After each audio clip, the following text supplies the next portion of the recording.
John McClellan was going to stop Thurgood Marshall. He simply could not imagine the likes of Marshall on the U.S. Supreme Court, so he convinced himself he could prevent it. He was Senator John McClellan, and he was powerful, and people feared him. He had a hard face, a dead ringer for the comic Jack Benny if Benny had been dipped in plaster, and a hard, scratchy voice. He wore horn-rimmed glasses, from which time and again during previous hearings while sitting in judgment of others, he peered down on witnesses with menacing glares. He combed his hair straight back, in a severe manner. McClellan was one of the Senate barons, men who had served for years and seemed to have grown out of the very building that housed the U.S. Senate. He loathed small talk and abhorred social teas and the like, which many senators and their wives seemed to enjoy.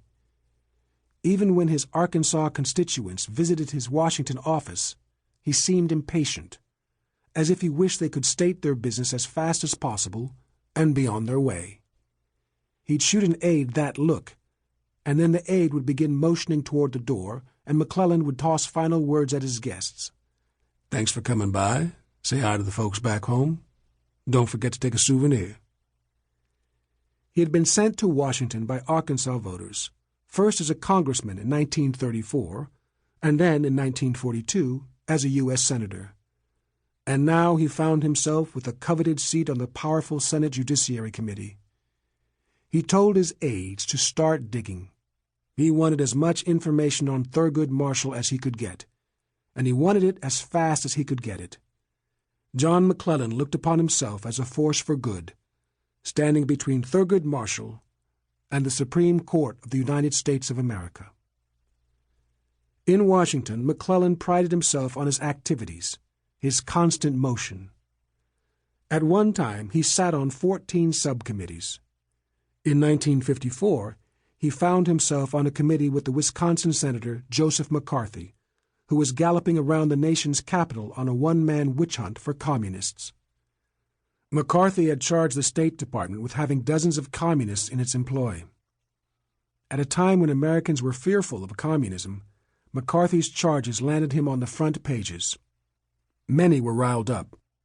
All of this intrigued McClellan, as ready as anyone to corral a communist.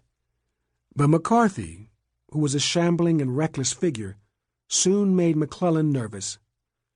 It was McCarthy's lack of discipline and some of his aides who were so utterly unprofessional. "I'm fond of Joe McCarthy," McClellan allowed, "but he's getting out of hand, and we have to do something to control him." McClellan quit the McCarthy-led committee he was on. He escaped the shadow of McCarthy with prescient timing, as the Army McCarthy hearings, nationally televised, exposed McCarthy as a mean-spirited liar. The Senate eventually censured him. In 1957, McClellan led the celebrated Senate Labor Rackets Committee, which took on mobsters and their henchmen, and eventually exposed the criminal underworld in America. That was the moment that John McClellan's profile rose in America. Because of disclosures exposed by his committee, 2 Teamsters, Jimmy Hoffa and Dave Beck, had been sent to prison. Another round of hearings in 1963 offered up Joseph Valachi, a mobster who seemed to thrill television viewers with his insider's account of cold-blooded doings in the Mafia. The Omaha World-Herald had once said of McClellan that he possessed a steely mask of Old Testament righteousness. If John McClellan had stopped gangsters, he figured he could certainly thwart LBJ's new Supreme Court nominee. In Washington, they didn't bother to refer to him as Senator McClellan. They called him the chairman, because he had been chairman of the Senate Permanent Subcommittee on Investigations, as well as chairman of the Senate Select Committee on Improper Activities in the Labor or Management field, which was the committee that provided him with the tools to go after the mobsters. Because those racketeering hearings were nationally televised, everyone knew Senator John McClellan. The young aides in the Johnson White House knew well how dangerous McClellan could be to their efforts in getting Thurgood Marshall onto the U.S. Supreme Court. Virtually every speech he made inscribed a rising curve from the prudent statement of fact to polemical rage, his powerful voice quavering with indignation, is how the Johnson aide Harry McPherson put it.